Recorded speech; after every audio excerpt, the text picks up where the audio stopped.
ሰላም ጤና ይስጥልን ውድ የቻናላችን ተከታታዮች የፕሮግራማችን ቤተሰቦች ይህ አብዲራዋ ቲዩብ ነው። ፕሮግራማችንን ላይክ በማድረግ እንድትጀምሩ አዲስ ሆናችሁ ሰብስክራይብ በማድረግ ለዚህ ቻናል ቤተሰብ እንድትሆኑ እንዲሁም ይህንን ፕሮግራም ከሀገር ውጭ የምታደምጡ የቻናላችን ተከታታዮች እንደ ሁሉ ጊዜው በሱፐር ስቲከር ሱፐር ቻት ሱፐር ታንክስ ድጋፍ እንድታደርጉ በአክብሮት እየጋበዝን በዚህኛው ፕሮግራማችን ትኩረት የምናደርገው እንግዲህ በሜይሰን ማውንት ዙሪያ ይሆናል። ይሄ ተጫዋች ለማንቸስተር ዩናይትድ አሁን አዲስ የቅንጅት መንገድ ሊፈጥር በድጋሚ ከበርካታ ጊዜያት ጉዳት በኋላ እንደገና በዘንድሮ የውድድር ዓመት ከመጀመሪያ የሊግ ጨዋታ አንስቶ በተወሰኑ ጨዋታዎች ጉዳት ባላስተናገደበት ጨዋታ በተሰለፈበት እያንዳንዱ እንቅስቃሴ ላይ የሚያደርገው ትልቅ አስተዋጽኦ ፋይናል ሰርድ ላይ ለዩናይትድ ግብ የማስቆጠር እድሎችን የመፍጠር በኢነርጂ ልዩነት እየፈጠረ ነው። ማንቸስተር ዩናይትድ እንደ ቡድን ከጨዋታ ጨዋታ መሻሻሎችን ያሳያል። በሚያስመዘግበው ውጤት ግን ትችቶች ከዩናይትድ ጎን ዞር አይሉ። ያለፈው ሳምንት ቡድኑ ሰንደርላንድን በሜዳው 2-0 ባሸነፈበት ጨዋታ ገና በ8 ደቂቃ ነበር በዚህ ተጫዋች አማካኝነት ቀዳሚ መሆን የቻለው። ስለ ግቡ መቆጠር ስለነበረው እንቅስቃሴ እስቲ በተወሰነ መልኩ እናንሳና በቀጥታ የማውንት ጊዜ አሁን በዩናይትድ ቤት እየመጣ እንደሆነ እናነሳለን። ምክንያቱም ይሄ ተጫዋች በልዩ አካል ብቃት በበቂ ጤንነት በስብስብ ውስጥ ይገኝ እንጂ አትጠራጠሩ ሜይሰን ማውንት የጨዋታ ልዩነት መሆኑን ከጨዋታ ጨዋታ መቀጠሉ አይቀርም። ብቻ ማውንት ከዚህ አስከፊ ጉዳት በተለይ የባት ጉዳትና የጅማት ጉዳት ከራቀ ሁለቱ ጉዳቶች ናቸው በነገራችን ላይ ማውንትን ፍጹም በእግር ኳስ ህይወቱ ልዩነት እንዳይፈጥር ያ የምናቀው የቶማስ ቱኸል ቼልሲ ውስጥ የነበረው ሜይሰን ማውንት በአስደናቂ ብቃት እንዳናስተውለው ያደረገ የጉዳት ሪከርድ እና በዚህ ተጫዋች ዙሪያ እስቲ የተወሰኑ አጭር ነጥቦችን እናነሳለን። በቀጣይ ጨዋታዎች ደግሞ በሚያሳየው ፐርፎርማንስ ደግሞ ተንተርሰን ሰፊ ትንተና ላይ በድጋሚ ብቅ እንላለን ለማንቸስተር ዩናይትድ ደጋፊዎች እንዲሁም ለእግር ኳሱ ቤተሰብና ማውንት በቼልሲ ያለ ለሚያደንቁት ለቼልሲ ደጋፊዎች ጭምር። መግቢያ ላይ እንግዲህ ሳላመሰግን ያለፍኩት የቻናላችን ምርጥ አጋጃችን ከሆኑ አድማጮች መካከል ከዋሽንግተን ዲሲ እንግዲህ ከሰሞኑ በተደጋጋሚ በሱፐር ቻት በሱፐር ስቲከር ድጋፍ እያደረገልን የሚገኘውን አብርሽ ማሩን ከልብ እያመሰገንን ውድ አድማጮችም አብርሽን እንድታመሰግኑ ልባዊ ምስጋናችን እያቀረብን ሜይሰን ማውንት በማንቸስተር ዩናይትድ ቤት የዘንድሮ ማውንት ካለፉት ጊዜያት በተለየ ሁኔታ የማንቸስተር ዩናይትድ የፋይናል ሰርድ እንቅስቃሴ ልዩ ኢነርጂ ሆኖ ብቅ ብሏል። የዘንድሮ ማውንት እንግዲህ ተጫዋቹን ለሚያደንቁ ለንደኔ አይነት ተመልካቾች እንግዲህ በሙሉ ጤንነት ተጫዋቹን ያቆየው ከማለት በጎ ምኞት ከመመኘት ውጪ የተጫዋቹን የሜዳ ላይ ብቃት ጥርጣሬ ውስጥ ጥያቄ ውስጥ የሚገባ አይመስለኝም። በተለይ ደግሞ ሩበን አሞሪም በዚህ ተጫዋች ላይ ያላቸው እምነት ከሌሎች የስኳድ ተጫዋቾች በተለየ ሁኔታ ስለዚህ ተጫዋች ብቃት እርግጠኛነት በከፍተኛ ሁኔታ አሰልጣኙ ይተማመናሉ።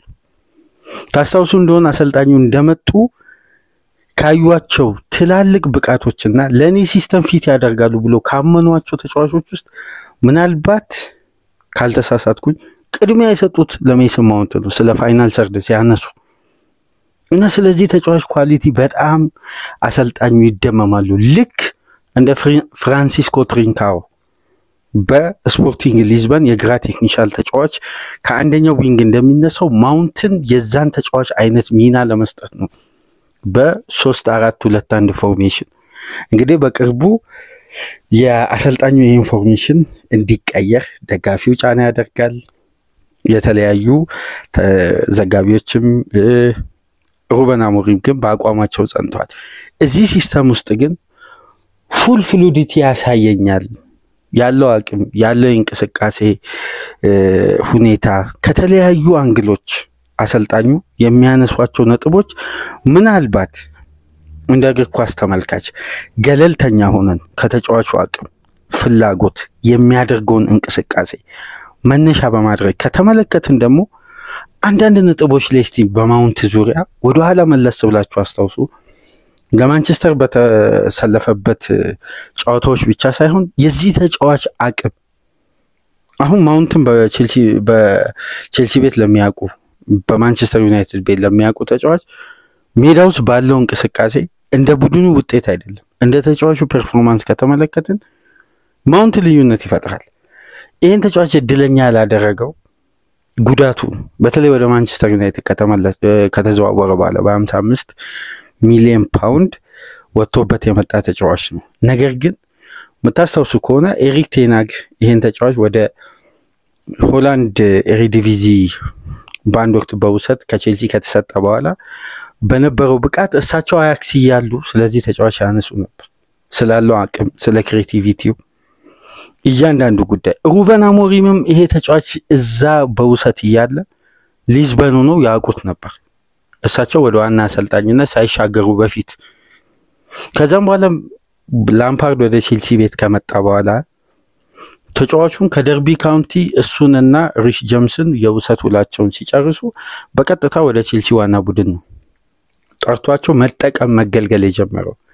ልክ ላምፓርድ እንደተሰናበተ ቱኸል ማውንትን የመጨረሻ በብቃቱ ፒክ ላይ የተገኘው ማውንትን ለዓለም እግር ኳስ ማሳየት ቻለ። በተለይ በፍጻሜው ቼልሲ የሻምፒየንስ ሊግ ጨዋታን ሲያሸንፍ ለካይ ሃቨርት የመጨረሻውን ፓስ በማድረግ እንግዲህ የተጫዋቹን አቅም ያሳየበት ፍጻሜ ነበር። ከዛም በኋላ እንግዲህ እንደምታውቁት በዩሮ 2020 በነበረው ውድድር እንግዲህ በ2020 ተይዞ በኮቪድ ምክንያት ወደ 2021 ተዛውሮ የተደረገው የዩሮ ውድድር ላይ እንግሊዝ በዛ የብሔራዊ ቡድኗ እንቅስቃሴ በዛ የብሔራዊ ቡድን ትውልድ በዛኛው ስብስብ ውስጥ ከነበሩ በርካታ ተጫዋቾች አሁን ላይ በብቃታቸው ደረጃ በዛን ወቅት የሚገኙ ተጫዋቾች አንድ አይነት ብቃት ላይ ይገኙ። ጃክ ግሪሊሽን ውሰዱ፣ ማርከስ ራሽፎርድን፣ ራሂም ስተርሊንግን፣ ጄደን ሳንቾን፣ ሜሰን ማውንት ብቃታቸው ስንል የተጫዋቾቹ አቅም ይታወቃል። ከዛ የስነቦና ጫና በኋላ እነዚህ ተጫዋቾች ሰርቫይቭ አድርገው ራሳቸውን በድጋሚ አውጥተው ጃክ ግሪሊሽ ከአንድ አመት በላይ ማሳየት አልቻለም። ሳንቾ ከዛ የውድድር አመት በላይ ብቅ ሊል አልቻለም በማንቸስተር ዩናይትድ ከተዘዋወረ በኋላ። ራሂም ስተርሊንግ ወደ ቀድሞ ብቃቱ ሊመለስ አልቻለም ወደ ቼልሲ ከተዘዋወረበት ጊዜ አንስቶ። ራሽፎርድ አሁን በባርሳ ነፍስ እየዘራ ነው ገና አሁን። ልክ እንደዛው እንግዲህ አሁን ነፍስ እየዘራ የመጣው ደግሞ በአዲስ ፍላጎት በአዲስ ኢነርጂ በአሞሪም ውስጥ በተለይ ይሄ ተጫዋች በማንቸስተር ደርቢ አምና መታስተውሱ ከሆነ ተጎርቶ እስከሚወጣ ድረስ የነበረውን የፕሬሲንግ አቅም እስከዛሬ ድረስ ትላልቅ ተንታኞች ያነሳሉ። ኢታሃድ ላይ ማንቸስተር ዩናይትድ ከእረፍት በኋላ በመጨረሻ ደቂቃ ባስደናቂ በአማድና በብሩኖ ፈርናንዴስ ፍጹም ቅጣት ምት ጨዋታውን ያሸንፍ እንጂ የመጀመሪያ 45 ደቂቃ ተጫዋቹ ተቀይሮ ከመውጣቱ በፊት ስለነበረው የፕሬሲንግ ኢንቴንሲቲ በግርምት ነው የሚያወሩት። እና ማውንትን ባንድ ወቅት ቱኸል ሲገልጹ የተጫዋቹን ካታጎሪ በተለያየ መልኩ ያነሳል አሰልጣኝ ቶማስ ቱኸል። የመጀመሪያው የማውንት ኢነርጂ ነው። ፋይናል ሰርድ ላይ ይላል ቶማስ ቱኸል ከአንዱ ተጫዋች ጀርባ ተደርቦ ፕሬስ ያደርግ ኳሷን እንደምንነጥቅ እርግጠኛ ነኝ ይላል። ማውንት አንድን ተጫዋች ደርቦ ፕሬስ ያደርግ ታርጌት ያደረጋቸው ኤሪያዎች ላይ በአግባቡ ያንን ዱኤል ያሸንፋል ይላል። ለዚህ ደግሞ ተጫዋቹን የሚረዳው በሜዳ ውስጥ ያለው የወርክ ኢቲክስ እና ከሜዳ ውጪ በትሬኒንግ ላይ ያለው ተክቶ የመስራት አቅም እና ፋይናል ሰርድ ስላለው ኦፌንሲቭ ባህሪ ደግሞ በሶስተኛ ነጥብ ያነሳል። በማጥቃቱ በኩል አንድ የተለየ የማውንት ኳሊቲ ተጋጣሚን በሁለቱም ዊንግ ማጥቃት ከፈለግን ለሁለቱም ዊንግ ባላንስ አድርጎ ከ10 ቁጥር ቦታ ተነስቶ በበቂ ሁኔታ ከቨር ሁለቱን ኮሊደሮች በመስጠት በተጨማሪ ተጫዋቹን በሜዳ ውስጥ ማካተት ለቡድኑ የአታኪንግ ሰርድ እንቅስቃሴ 3-4 አይነት ቨርሲታሊቲ ይሰጣል። ፐርሰናል ቨርሲታሊቲውም እንዳለ ሆኖ ተጫዋቹ የአማራጭ ተጫዋች ነው እንደምታውቁት። ግራ 8 ቁጥር 10 ቁጥር ከግራ ክንፍ መነሳት ይችላል። ቱኸል እንደ 10ኛ 9 ቁጥርም ተጠቅመውታል። ፋይናል ሰርድ ያለው ቨርሲታሊቲ በጣም ሰፊ ነው። እዚህ ላይ የማውንትን ሩጫ፣ ፍጥነት፣ ጉልበት፣ ይሄ ፕረስ የማድረግ አቅም በተለይ ስፔሶችን ለመዝጋትና ፕረስ ለማድረግ በሃይ ኢንቴንሲቲ ፕረስ ለማድረግ ለሚፈልግ ቡድን የሜሰን ማውንት የፋይናል ሰርድ ሩጫና ፍጥነት ግለት የተለየ ኢነርጂ ይፈጥራል። አሁን ልክ ቱኸል የ3-4-3 ወይም የ3-4-2-1 ፎርሜሽን ተከታይ ናቸው።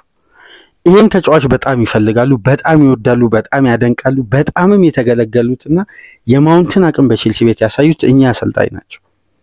ያው ላምፓርድ በጀመረው ስብስብና ቢልድ ቲም ቢሆንም የተገነባ ቡድን ላይ ቢሆንም ግን የተጫዋቾችን አገልግሎት በደንብ በመጠቀም ቱኸል የተሻለ ውጤታማ ስለነበሩ ቱኸል ናቸው የሚደነቁት። ስለዚህ አሁን ደግሞ ማውንትን የሚፈልገው ለመገልገል ደግሞ በበቂ ጤንነት ላይ ከሆነ ወደኋላ የማይሉት ሩበን አሞሪም ናቸው። ለምንድነው ማውንት ለ3-4-3 እንቅስቃሴ ለአሰልጣኞች ምቹ የሆነው? አሁን በልዩነት ይሄን ጉዳይ ማንሳት አለብን። ይሄ ተጫዋች ጋሪ ሳውዝጌት በዩሮም የባክስሪ ስትራክቸርን ሲጠቀሙ ነው ምርጥ የነበረው። ስለዚህ ማውንት ለዚህ ሲስተም የተፈጠረ ተጫዋች ነው ብንል የተሳሳትን አይመስለኝም። ምክንያቱም ይሄ ተጫዋች ለዚህ ሲስተም ተስማሚ ነው ብለው አሰልጣኞች እያመኑ ነው። ቱኸል ይሄን አሳዩን። አሞሪም ደግሞ አሁን የቱኸል ያክል እምነት ማውንት ላይ ያላቸው። ስለዚህ ይህን ጉዳይ መመርመር አለብን። ትልቁ አቅም ምንድነው? ይሄ ተጫዋች ፋይናል ሰርድ ሲኖር ትልቁ ጉዳይ ማንቸስተርን በደንብ ላስተዋላችሁ፣ ማንቸስተር ፋይናል ሰርድ ተጋጣሚ ፕሬስ ያደርግ ማውንት ካለ የማሸነፍ አቅሙ ከፍተኛ ነው ማለት ፕሬሲንጎች፣ ኳሶችን ለመንጠቅ፣ ኤሪያዎችን ብሎክ ለማድረግ ማውንት ኢነርጂው በከፍተኛ ሁኔታ ለሌሎች ተጫዋቾች አቅም ይሆናል። አንደኛው ጨዋታ ማሳያ አርሴናል ማንቸስተር በዛ ደረጃ ጨዋታዎችን በበለጠበት በተለይ የመጀመሪያ 45 ላይ ማርቲን ዙቢመንዲ የተሳሳተ ቢልድ አፕ በተደጋጋሚ እንዲያደርግና ምቹ የሆነ ኤሪያዎችን እንዳያገኝ በበቂ ሁኔታ ዙቢመንዲን ፕረስ እያደረገ ኩኛን የመሮጫ ስፔስ ሲፈጥር የነበረው ተጫዋች ይሄ ነው። በሌላ ጨዋታ ይሄ ተጫዋች ለአሞሪም የሚሰጠው ትልቁ ቨርሲታሊቲ ልክ መግቢያ ላይ እንዳነሳሁት የነ ፍራንሲስኮ ትሪንካኦ ከግራ ክንፍ ተነስተው ወደ 10 ቁጥር ቦታ ገብተው የአማካይ ቁጥሩን ከፍ አድርገው አማካዩንም በመርዳት አታኪንግ ሰርድ ላይ ጥራት ያላቸውን እድሎች በመፍጠር የሚያግዙትን ቴክኒክ አሁን ማውንት ደግሞ ከትሪንካኦ ከቀኝ ክንፍ ማውንት በተቃራኒው ከግራ ክንፍ እንዲነሳ ነው እያደረጉ ያሉት። ከተመለከታችሁ ዞኑን የ10 ቁጥር ተጫዋች ቦታ ላይ በመግባት ነው። እንደዚህ ደግሞ ማውንት ሲሰለፍ ብሩኖ ነፃ ይወጣል። ለምን ሚናው ሁለት አይሆንም፣ 8 ቁጥር ቦታ ላይ በመጫወት ያገለግላል ማለት ነው። ካሰሜሮ ሲኖር ድሮፕ አድርጎ ወደ ዲፕ ላይን ፕሌይሜከር ወደ ኋላ እንዲሳባ ያደርግ። ምክንያቱም ማውንት ባላንስ ለማድረግ አታኪንግ ሰርድ ላይ በቂ ኢነርጂና ፍሉዲቲ ይፈጥራል።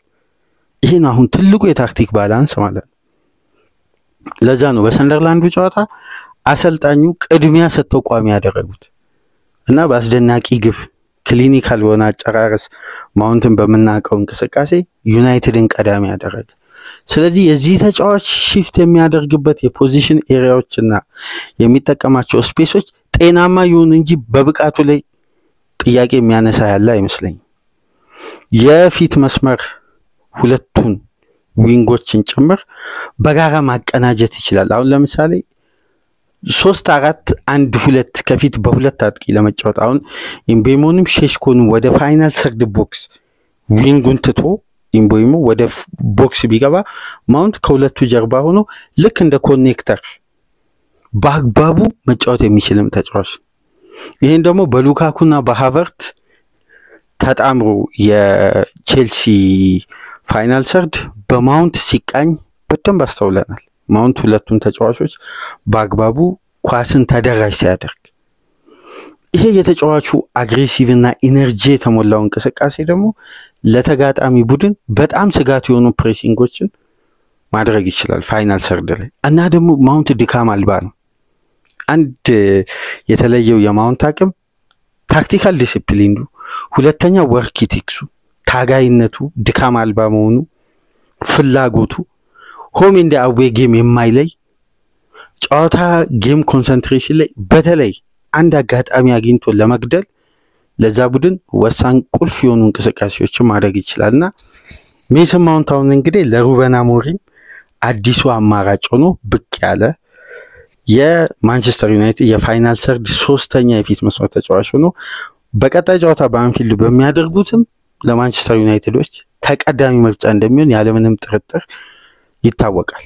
ይሄን ተጫዋች አሞሪም ቅድሚያ ሰጥተው እንደሚያስጀምሩት እና ማንቸስተር ዩናይትድ ሰንደርላንድን ባሸነፈበት ጨዋታ የዩናይትድ ያልተዛነፈ ያልተቋረጠ ሙዱንም ቴክኒኩንም ፓሱንም በአግባቡ ተጠቅሞ 18 ያልተዛነፉ ፓሶች በኋላ ነው ማውንት ግቧን ማስቆጠር የቻለው። ይሄ እንቅስቃሴ ደግሞ የሩበን አሞሪም የሊዝበን እንቅስቃሴ ነው።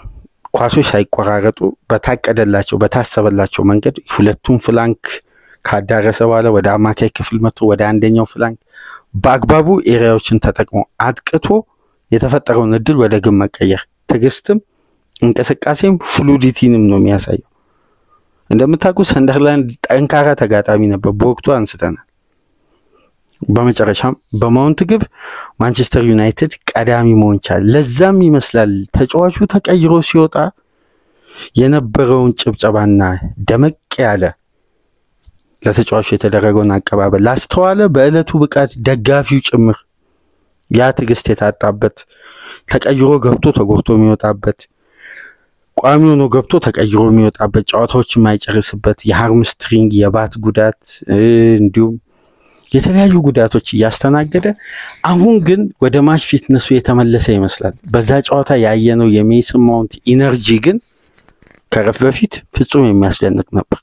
በመጨረሻ ማውንት ዳግም በማንቸስተር ቤት የተወለደ ይመስላል። በውግዘት መሃል የተገኘ ምርጡ የማውንት ጊዜ አሁን ከማንቸስተር ዩናይትድ ጋር በድጋሚ የቼልሲው ማውንት የምናይ ይመስለኛል።